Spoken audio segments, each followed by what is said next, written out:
All right. So thanks all for being here. My name is Lisa Merrifield, and I am with the University of Illinois Extension, and I want to welcome you to today's local government education webinar. Today we're discussing Building Resilient Infrastructure in Communities, or the BRIC grants, and Flood Mitigation Assistant programs. Flood Mitigation Assistant grant programs. Both are available to communities in Illinois. This webinar is co-sponsored by Prairie Rivers Network and the Great Lakes Thriving Communities Technical Assistance Center, headquartered out of the University of Minnesota and funded by US EPA and the Department of Energy. We have 3 speakers today. Each speaker will present, and then we will take questions at the end of all 3 presentations. If you have any questions, please feel free to put them in the chat. And we will share those questions with the speakers at the end of the presentation. And depending on the question, a speaker might choose to answer you in the chat as well. We are recording this webinar. You will get a link to the recording and contact information for speakers in the next few days. And you can also always find all of our local government education webinars on the YouTube channel. I think that wraps up my logistics. And so I will now turn it over to Randa Watts with Prairie Rivers Network. Randa is the Clean Water Organizer for Prairie Rivers and is dedicated to educating the public on Illinois' water crisis and assisting communities in accessing funding for projects to improve waterways. Randa, I will turn it over to you. Thank you, Nancy. Hello, everyone. Thank you for tuning in today to learn about the Building Resilient Infrastructure in Communities grant, as well as the Flooding Mitigation Assistance grant. Throughout today's presentation, we will refer to them as BRIC and FMA grants. My name is Randa Watts, and I am the Clean Water Organizer for Prairie Rivers Network. Today on the Great Lakes TICTAC Thriving Communities webinar series, we will discuss climate change in Illinois and the funding opportunities available to implement hazard mitigation plans. After our guests have presented, I will touch on how incorporating nature-based solutions and green infrastructure into your hazard mitigation plans can compound the benefits. The goal of today's webinar is to inspire leaders to incorporate nature-based solutions into their hazard mitigation projects and to build capacity to implement these projects, ensuring a resilient future for our communities. So today, our webinar will kick off with Dr. Trent Ford presenting his research on climate change in Illinois, followed by Mr. Thompson, who will explain the BRIC and FMA funding opportunities. Then, if we have time, I would like to touch on the green infrastructure grants, which are expected to release any day now. At the end of the presentation, we will have time for questions, so feel free to submit them to the chat as you think of them. Our first presenter, Dr. Trent Ford, has been the Illinois State Climatologist since 2019. Trent is an expert in climate and climate change and its interactions and impacts, especially as they relate to water. Trent leads climate monitoring and data collection and provisions for the state of Illinois. He and his team provide information online through traditional and social media and by speaking to interested groups across the state. A native of Roanoke, Illinois, Ford earned a bachelor's in geography from Illinois State University before completing his master's and PhD at Texas A&M University. Dr. Ford, the screen is yours. Okay, thank you. Let me share it here. I'll just get confirmation that you all can see the screen. Let me go full screen mode. All right, thank you very much. Yeah, thanks for I'm setting my timer so I don't go way over time. All right, thanks for allowing me to come take some of your time up here. And 2 things. This is sort of the lead in of the problem. I'm the problem bringer, and then everybody else who's speaking can provide the solutions. Also, some of this has to do with my research, but the nice thing about being the state climatologist is that I can bring in all of the great research that's going on around the state and beyond to the problems that are pertinent to Illinois and its community. So you're going to see other names other than my own here of people who are smarter than I am who are working on these things in a research situation. So talk about climate change in Illinois communities. My name is Trent Ford. I'm at the University of Illinois here in Champaign. All right, let's see here. All right, here's what climate change is in a nutshell. In Illinois, we've gotten warmer, we've gotten wetter. Every place in the state, I've seen people putting in the chat from Huntley to Benton and further north and further south, we're getting warmer and wetter. Every season is getting warmer and wetter. This really means not a whole lot to us because the pinch points really come in with sort of the acute and chronic changes and impacts that come along with the warmer and wetter. Now, I will say that when we look at projections of changes into the future, it is likely these trends are going to continue. And so the hazards that I'm going to talk about and the impacts that they cause are something that we'll likely see into the future. We do have some agency to mitigate those changes and those hazards, but the collective 100 or so of us on this call right now have limited capacity in doing that. So a lot of what we're talking about here is adaptation to the changes in the frequencies of these hazards that we're going to see. And I'll get into more details about that here. One thing I wanted to touch on before I get too far into things is when at least when I think about climate change, a lot of what I think about is the left side of this Venn diagram, which is the hazards. And that's sort of the space that I work in as a climate scientist, the location of the hazard, its severity, the past occurrences, the likelihood of recurring into the future of things like extreme heat, of flooding, of severe weather, of winter storms, so on and so forth. But what we mostly care about is really in the center here, which is the risk of something, some sort of negative impact. And so that is, yeah, it's partially impacted by hazards, but a lot of that is also the community assets, or maybe what we can think about more broadly as vulnerability. And that vulnerability, of course, is not really all that much impacted by climate change, but more as a function of things like how we're doing planning, growth, justice, so on and so forth. And it can be a function of things like population, our buildings and infrastructure, natural environment, and economy. So when we think about risk, a lot of what we think about, again, is the hazard itself. But what we're wanting to not really do in the sense of climate change is manufacture additional vulnerability. So a lot of what I'll talk about is the hazard itself, but also how we can adapt to that hazard to reduce vulnerability in the face of climate change. All right, so I'm going to get started real quick with heavy precipitation and flooding. So overall, rainfall is increasing, and we're seeing heavy rainfall becoming more frequent, especially in the spring and summer. Now, this is something that when we go around the state is something that kind of everybody can revolve around, that we've seen increased frequency of heavy precipitation events. I have some of the more noteworthy heavy rainfall events over the last 5 years or so across the state listed there. And this is something that isn't necessarily causing flooding related to a specific stream or river, but can cause flooding across areas that aren't necessarily in mapped floodplains. So solutions for this are modernizing water infrastructure, including kind of the gray, what we think of as kind of like the traditional water infrastructure, as well as the nature-based solutions to mitigate stormwater drainage and runoff, as well as updating flood mapping and mitigation so that we can identify areas of risk that may be outside of those map floodplains and properly communicate and mitigate those risks. You can see a lot of the issues that we've seen from these kind of events all across the state over the last several decades.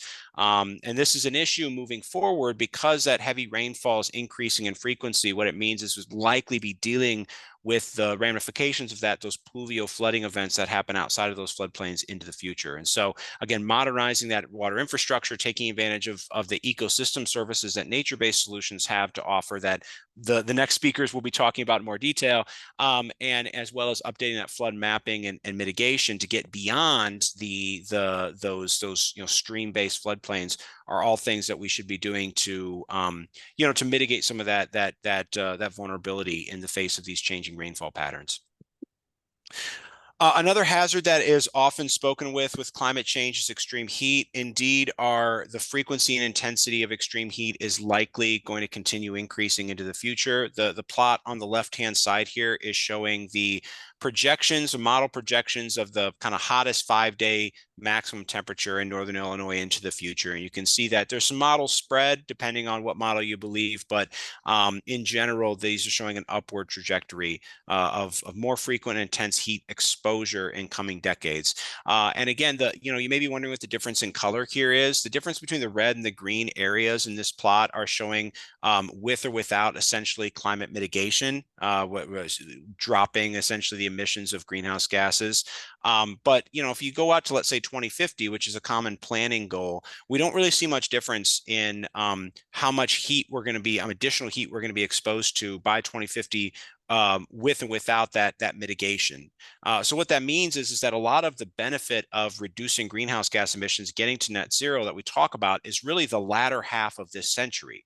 It doesn't mean we shouldn't do those things, but what that means is when we're thinking about planning for 2040, 2050, it's really important to understand that adaptation is a big strategy, because even in the face of mitigation, we're likely still going to be facing more frequent extreme heat into the future. And when we think about extreme heat, of course, the left-hand side of this slide is that left-hand side of the Venn diagram, the hazard of extreme heat. But when we get an impact like a public health impact or an ecosystem impact or an agriculture impact from extreme heat, a lot of that has to do with vulnerability. And so all across communities in Illinois, we see differences in vulnerability of residents to extreme heat and other types of hazards in those communities. So I'm picking on Bloomington Normal here on the right-hand side, but really we can show a map that's very similar in Champaign-Urbana or Peoria or Chicago or Rockford, all across the state. And this is just showing census tract level vulnerability to extreme heat from the NIHIS heat vulnerability mapping tool. And you can see here, within walking distance across Bloomington, we're going from census tracts in the dark blue here that are in the top 20% of all census tracts in the country in vulnerability to extreme heat to ones that are in the bottom 20%. And so, again, a lot of the adaptation to things like extreme heat, the expansion of green space, for example, the accessible transportation and things I'll get to in a second, have a lot of capacity to reduce not only the differences in the vulnerability between in some cases, adjacent neighborhoods and cities, but also to just overall drop vulnerability in the face of a future that looks like we'll see an increased exposure to extreme heat. So, there is a lot of work to do to mitigate climate change, but a lot of what we're talking about today is adapting to yes, we're going to see more extreme heat in the future. How can we make it so we see fewer public health impacts in the face of that change? And a lot of that are solutions that we can implement today. So, one of the biggest things, I guess, is kind of the base level when we think about climate change is that we should be reducing vulnerability to these hazards, but at the very least, we shouldn't be manufacturing additional vulnerability. And unfortunately, sometimes that runs counter to the way that our residential or developed areas are developed. So I showing here the kind of time of the last century where different places in the Chicagoland area were built up. And we can see, just like most major cities in the US, that we've seen kind of sprawl development in the Chicagoland area. And it's not just unique to Chicago. In Illinois, we've seen, like I said, Champaign-Urbana sprawl out, Bloomington Normal sprawling out. That's kind of the way that development has gone over the last 20, 30 years. Case in point, the area of the Chicagoland region that's grown the most over the last 10 years is actually Kendall County, which population grew by about 15% over that 10-year period. So what that does, that kind of sprawl development, it actually increases the intensity of the urban heat island effect. So the farther that the Chicagoland area sprawls to the west, because of course we can't go to the east, the farther that sprawls to the west, the more intense that urban heat island is in the heart of Chicago. So it means that it just means even more heat exposure for folks living in the kind of the inner city area. But also what it does is through that development, it can make for prioritization of car-based transit, which kind of decreases the connectivity of that neighborhood, of the city, and increase social isolation, which is a big predictor of extreme heat impact. So when we think about planning for heat, yeah, we need to mitigate extreme heat to make sure that we're not being exposed as much as increase that exposure with that increased hazard. But when we're planning, we can reduce that vulnerability to extreme heat, for example, by having efficient and accessible public transit so people can get out of situations where they're being exposed to extreme heat. Connected communities, a lot of noise is being made around 15-minute communities where kind of all the necessities are within a short bike or walk. Healthy and welcoming green space development, so maximizing the effectiveness and the ecosystem services, those nature-based solutions like green space, for example, having accessible healthcare, resilient energy systems. And all of these things are being kind of planned historically been sort of planned in silos, and so more holistic planning of our developed spaces can maximize the resilience of that urban space to extreme heat. And I've framed this, picking on Bloomington Normal, picking on Chicago, I framed this as an urban problem, but a lot of the studies show that actually when it comes to vulnerability, some of our rural areas in Illinois are actually at a higher vulnerability to extreme heat when it comes to public health because of the additional distance that people have to travel to get adequate health care. So when we think about, again, development in the face of growing populations in our urban areas, but also building out that resilience to extreme heat in the face of maybe stable or reducing populations, decreasing populations. Some of the rural areas are kind of different challenges. And then I wanted to touch on severe weather as well. So, things like thunderstorms, tornadoes, hail, there's not nearly as strong of connection with those types of events and climate change as there is with extreme heat and heavy rainfall. It's a lot more tenuous. Now, I'm showing a figure here on the right-hand side from Alex Haberly and the group from NIU up in DeKalb. Anywhere you see red in that figure, those are areas where they found increases in projected increases in thunderstorm activity into the future. So kind of increased frequency of those very strong thunderstorms. Interestingly enough, though, what they found is that there wasn't an increase, noticeable increase in the summertime, but kind of on the periphery of when we think about severe weather kind of peak season in Illinois. That is like earlier in the spring and later in the fall. So when we think about communication and preparedness of severe weather, oftentimes the National Weather Service runs their severe weather preparedness in March, kind of getting prepared for that peak time of severe weather. And then we kind of focus on winter weather in October and November to get people ready for that. But when we think about into the future, and we've experienced this the last few years where we've had severe weather, significant severe weather outbreaks during the wintertime.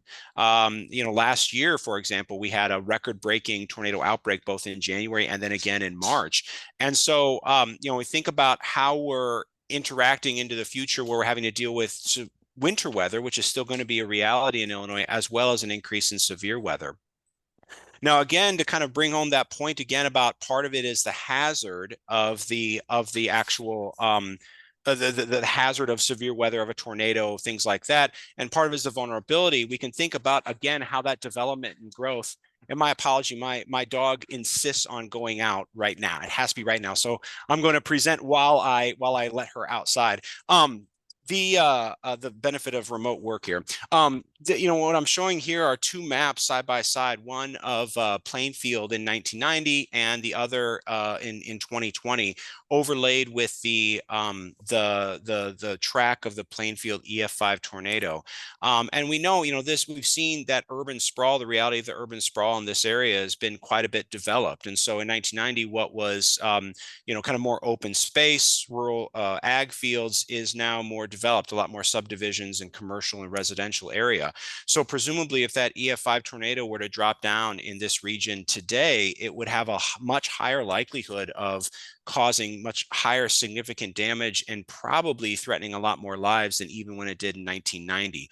So how we're developing our space has a lot to do with how climate change impacts us. Even if there's not a noticeable trend in the frequency of tornadoes, if we have larger geographic spaces of either living spaces or commercial spaces, the actual geographic growth of our cities increases the risk of tornadoes causing problems. And so this is that idea of manufacturing vulnerability by the way we're developing our spaces.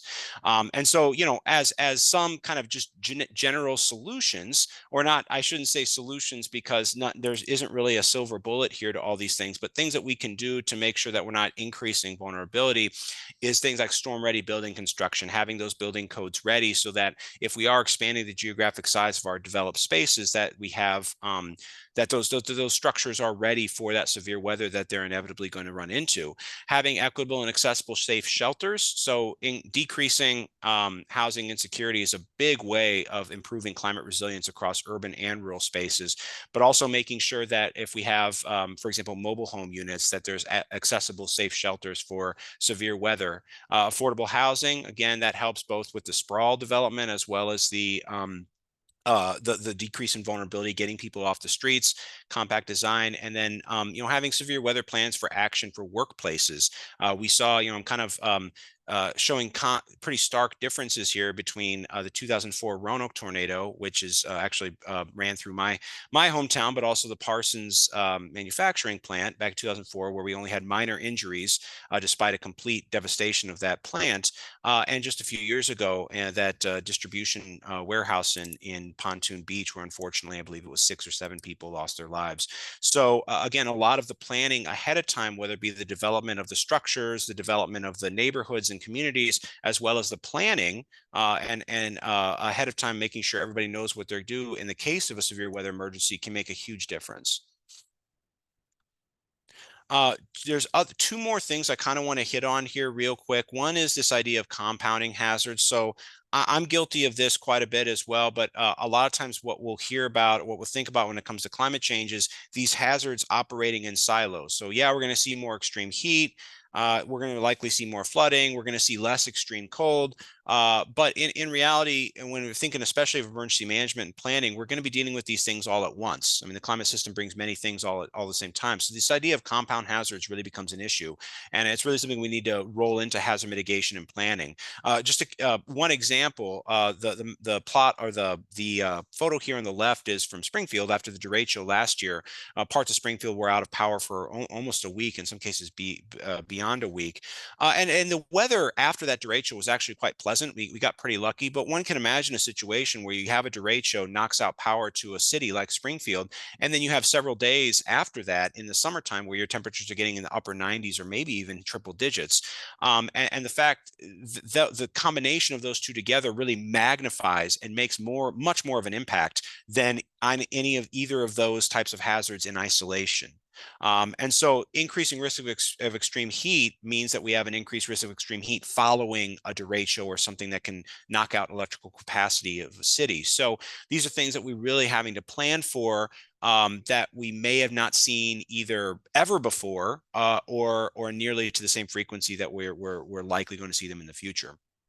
And then there's also this issue of resource allocation, having more hazards or more frequent hazards, but having likely the same resources for emergency management and planning. So just, last summer, we had all of these things happening within 3-month period, terrible air quality, drought in Western and Southern Illinois, excessive heat warnings, significant flooding in July and August from heavy rainfall events in the Chicagoland area, the derecho that caused damage outside of Springfield as well. And then of course, the May 1st dust storm. All of these things happening within 3 months means that resources for managing these emergencies and planning for these things are really stretched. And so, having these kinds of situations means that we're really wanting to maximize the efficiency of planning ahead of time so that we're not experiencing as much of a burnout when we're seeing these kinds of summers from a management standpoint. So the last piece here I wanted to hit on before I stop is that adaptation piece. So building climate resilience requires the mitigation, which is reducing emissions. But a lot of what we're focusing here is adaptation, action to manage the risks of climate change impacts. And that is everything from developing green space like urban forest, supporting local food systems and more resilient food chains, more complete communities where we're more interconnected, especially with our necessities, and flood and planning, like flood planning, disaster management, and hazard mitigation planning. So this is my last slide here, and these are just some examples, of community adaptation and resilience to climate change in these different categories of planning and development, of food systems, of natural resources, and of course, the just transition to make sure that all communities can benefit and build that resilience. I wanted to say here in the last few seconds that I have that my contact information is below, and my office is here. Think of us as a resource for either climate data and information, whether it be historical past, future, for planning, especially if that climate action or hazard mitigation plan either requires or would just be better or improved with the inclusion of climate information. We can act as that resource, and we have before at the state level and at the local level. So certainly if your communities or the entities that you work for are you're needing that kind of service and don't know where to start, definitely reach out, because our office can at least be an asset in that process. So again, I want to thank all the facilitators here for letting me take some of your time, and happy to take questions at the end. So thank you very much. Thank you, Dr. Ford. Also, I'm glad I'm not the only one with spoiled work from home dogs. Mine are barking now, if you can hear them. Up next, we have Mr. Jeff Thompson presenting on the Building Resilient Infrastructure in Communities grant and Flooding Mitigation Assistance grant. As the State Hazard Mitigation Officer, Mr. Thompson serves state, counties, and local jurisdictions, working directly with FEMA and their hazard mitigation grant managers to help ensure communities get the support and information needed to apply for BRIC and FMA grants, as well as manage the grants after they have been awarded. He is an expert in his field, having worked for the Illinois Emergency Management Agency. He has briefed multiple counties, cities, and agencies on a variety of grants offered by FEMA, and retired after working heavily in risk management for 20 years in the active duty Air Force. Mr. Thompson, we are excited to have you here today, and the screen is yours. All right, thank you. Get it open. All right, is that working? Perfect. Sounds good. All right. Like I said, my name is Jeff Thompson. I'm the Hazard Mitigation Officer for Illinois. I'd like to thank Dr. Ford for his presentation, and hopefully my presentation will follow along so we can try to respond to everything that he talked about. As mitigation, you want to reduce or hopefully eliminate long-term risk to people and property and future disasters. And like Randa said, we work directly with FEMA to help get the funding for all of the three major grants of your BRIC, FMA, and HMGP. Your BRIC grant, the Building Resilient Infrastructure and Communities grant, obviously is there to support your states, local communities, tribes, and territories as they undertake hazard mitigation projects to reduce the risk they face. Now, the BRIC grant itself is a nationally competitive grant that comes open annually. Usually it's released, the notice of funding comes out hopefully by October, and we like to see applications, finalized and turned in December. That way we can review them properly and get them sent to FEMA for grading and hopefully getting chosen. Now, also with the BRIC, it's a federal funding, usually of about $1 billion a year. For each grant that is provided, you have 3 years from the start date to use that money for whatever project that you applied for. And I have here standard cost share for the BRIC grants is 75-25, but that's not always the case. There are some differences here and there depending on, rural areas and economic disadvantaged areas. There's possibility of a 90-10 split.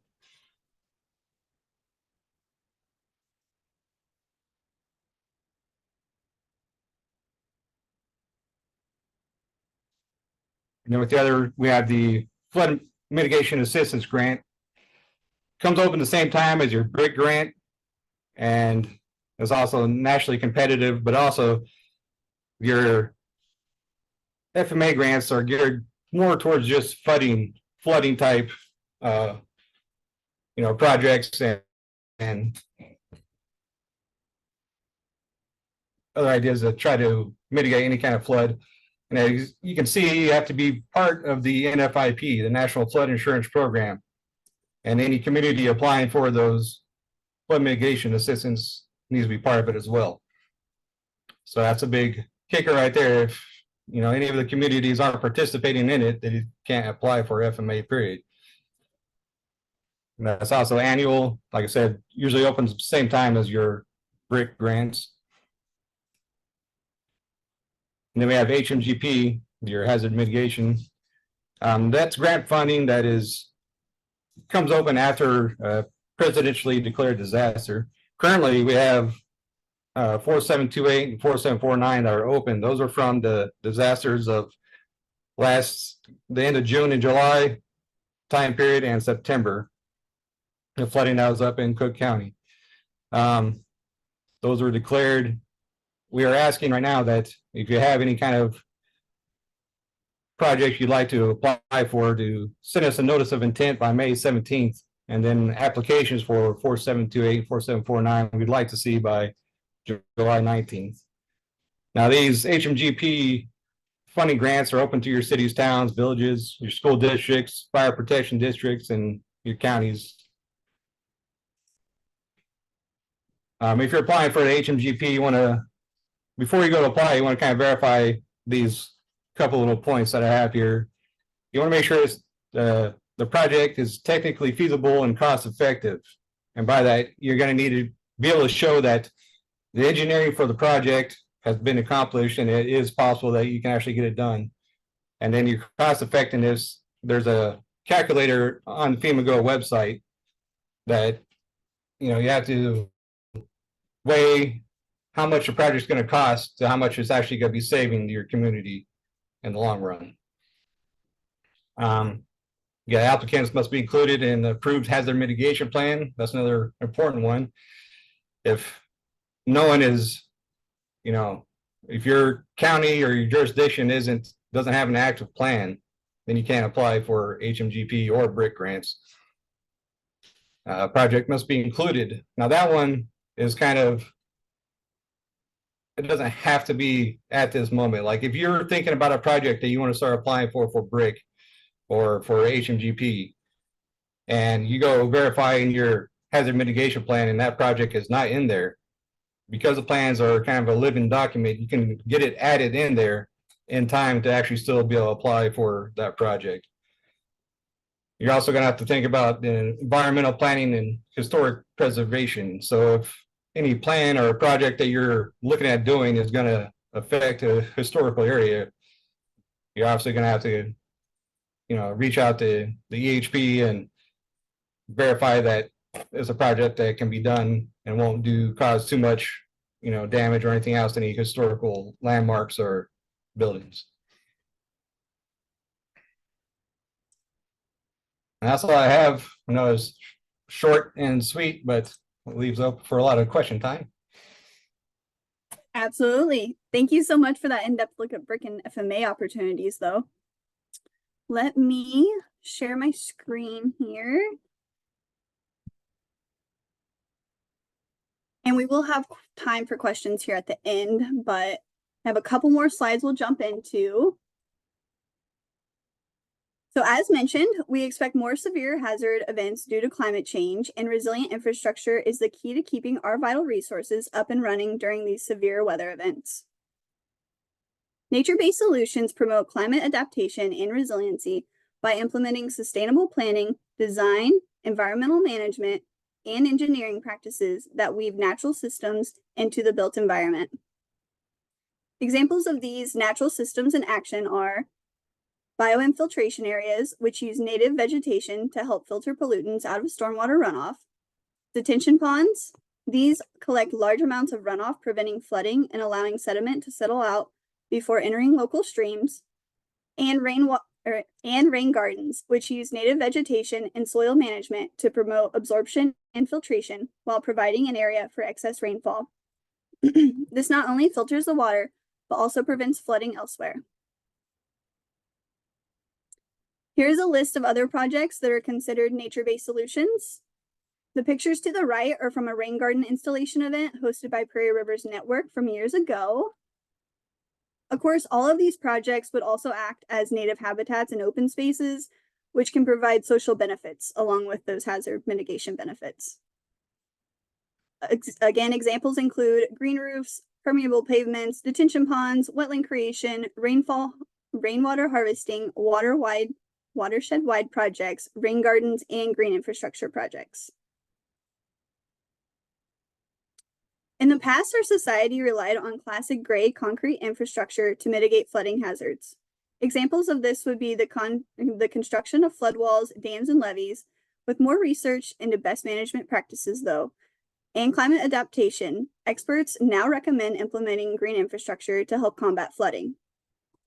Green infrastructure describes a stormwater management technique that looks to Mother Nature for engineering advice. That is to say, the goal of green infrastructure projects is to preserve, restore, mimic, or enhance the natural hydrology. These projects generally involve using native vegetation and healthy soils to promote bioinfiltration, water retention, and overall water quality. By keeping stormwater runoff out of the streams a little longer, we give nature a chance to adapt to the increased precipitation and emerging contaminants.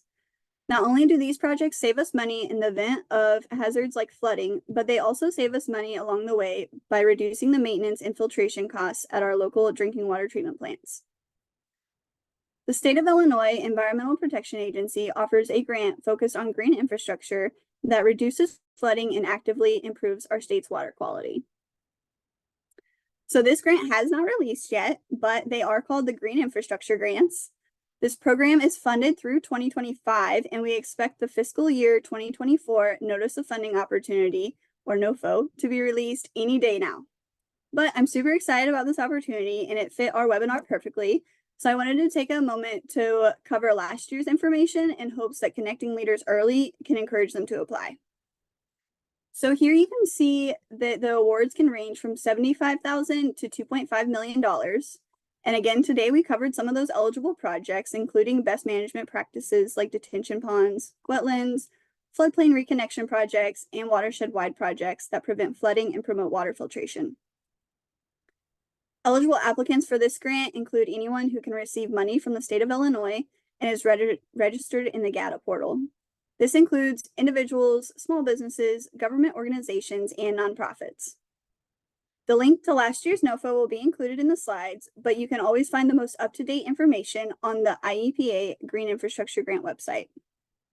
Now, I have been in contact with Ms. Davis, who is the manager of this program, and she said that they are planning for a 60 or a 90-day application period this time, which would make these due at the end of July or possibly August. For most applicants, the grants will cover 75% of project costs and 25% will have to be funded by a local match. But disadvantaged communities can apply for up to 85% of project funding with a 15% local match. But again, this grant has not been released yet. It should be released any day now. She hoped for mid-April, so we'll keep an eye out for that. And then here is our resource links. And again, I just hope this webinar encourages applicants to consider nature-based solutions and green infrastructure when planning these mitigation projects. I would like to thank our presenters again for their time and expertise. Also, this is just a reminder that all of our past webinars can be found on YouTube. To learn more about upcoming funding opportunities, sign up for our newsletter or the Great Lakes TICTAC website. And lastly, if you need technical advice, please do not hesitate to fill out one of our intake forms so we can help you get started. And with that, I would like to thank all of you and our partners who make these webinars possible. And I will stop sharing my screen and hand it back to Nancy. Thanks so much. If you have questions, please feel free to put them in the chat. And Trent, we actually have a question there waiting for you. Joseph asks, or says he's wondering about how public awareness / acceptance of climate change has evolved in the past years and what incentives or measures may be needed to encourage proactiveness in mitigating and adapting to climate change. Yeah, thanks. I was actually typing a response, but it was taking forever because that's a good question. So thanks. Yeah, that's a really good question. So public awareness and acceptance of climate change has increased quite a bit nationally. That's something that the Yale and George Mason University research has shown over the last 10, 15 years that actually the majority of Americans, including the majority of Illinoisans, understand that climate change is happening and believe it is a significant risk or a significant problem that needs fixing. And we've seen a lot of acknowledgement around the state of Illinois that there have to be things done to adapt to changing climate, as well as ideally mitigate that changing climate. As far as incentives measures that may be needed, I mean, a lot of this is where a lot of the conversation goes. Like I can present all the hazards that happen with climate change, but then the first, usually one of the hardest questions that comes up, and inevitably it comes up, is how do we, we know we need this infrastructure, whether it be gray or green infrastructure, but how do we pay for it? So a lot of those incentives just really come down to making sure that communities have the resources that are needed to make these changes that are needed, whether that be the development of green space, to bring in consulting firms for flood mapping and mitigation and planning, all of those kinds of things. And so from a state and national scale, which is really a lot of times where that comes from, having those resources available for communities so that they can do the planning that they need to do to reduce local impacts, I think is a big, is I wouldn't even call it incentive. I think it's a necessity for that. So hopefully that answers your question. Thanks so much, Trent. Randa, the second question's for you. Are bioinfiltration or biofiltration areas the same as wetlands? I was just typing that out too. So a wetland uses bioinfiltration, is a bioinfiltration area. It's basically just going to be the size difference. So you can incorporate or implement a bioinfiltration area in a small area in your community versus a wetland would typically be like acres. It's very large. But yeah, pretty much the same thing, same idea. All right. Thanks, Randa. Next question is for Jeff. Can an FMA or HMGP grant apply to planning? It's great to have these funding opportunities available for projects, but those projects need to be developed from some type of planning. The answer is yes. The BRIC and HMGP grants definitely go to either funding your hazard mitigation plan itself, or if you need technical assistance or like project scoping, you can apply for that if you don't have an actual project ready or anything, or need help with it. Excellent, thanks. And Jeff, as a follow-up for that, is there a place people can go to see successful grant applications, or are there communities you might point people to if they're looking for places to see success in either BRIC or FMA or HMGP? So one of the biggest successes we've had with the BRIC overall was Tues. They did direct technical assistance initially. That was to get the actual project figured out, and then they applied for a BRIC grant the next year. And last year they were awarded $1 to relocate their wastewater treatment plant. But I mean, if you want information on applications and good ways to apply, that's like our main purpose in hazard mitigation is to help people with the applications, everything like that. So you can reach out to us and we can provide you information with the applications. Excellent. Thanks so much, Jeff. And we did have a question about access to slides. We will send the slides out as well as a link to the recording if you want that information. I think those are all the questions I'm seeing. Is there anybody else who has a question? If somebody wants to raise their hand and unmute, we can do it that way as well, or put it in the chat. I just add one other thing real quick. Oh, yeah. When applying for a BRIC, using the green infrastructure ideas and everything else actually gives you more points. And another thing is, for infrastructure in general, updating building codes for your community or area gives you more points towards getting approved for a BRIC grant. Excellent. Those are both good tips. All right. Also, Jeff, I remember reading the IEPA encourages people to apply for BRIC and FMA at the same time if they do have a building that is on that national priority list for flooding. Could you speak to that a little bit? So I know the EPA does studies and has other stuff going on, and DNR also has stuff kind of at the same time as us. But yes, it wouldn't be at the same time because BRIC and FMA, the application window is at the same time. But you just have to decide whether it is an actual FMA type application you're wanting to do, or if it falls under BRIC. And that's something we can help work out with if they reach out to us and need to help verify whether they should apply for FMA or BRIC. Excellent. That's helpful, Jeff. Nicole, I see your hand up. Thank you so much. Thanks for the presentation. I really appreciate it. I was wondering, and I'm sure a lot of you know about Cahokia Heights, namely Centerville. And I was wondering what type of grants would they apply for? Would it be BRIC or Green Infrastructure Grant or both? So currently Cahokia Heights has a BRIC application already in, and they have for 4676 disaster HGP applications going through right now. Okay. Thanks. Right.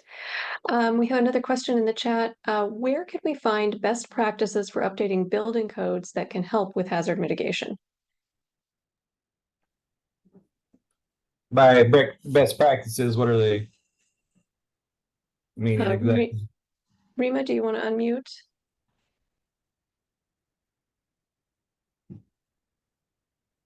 just thinking about where we can, how we can examine the building codes that we have and what ways we can make them better, for just thinking about hazard mitigation.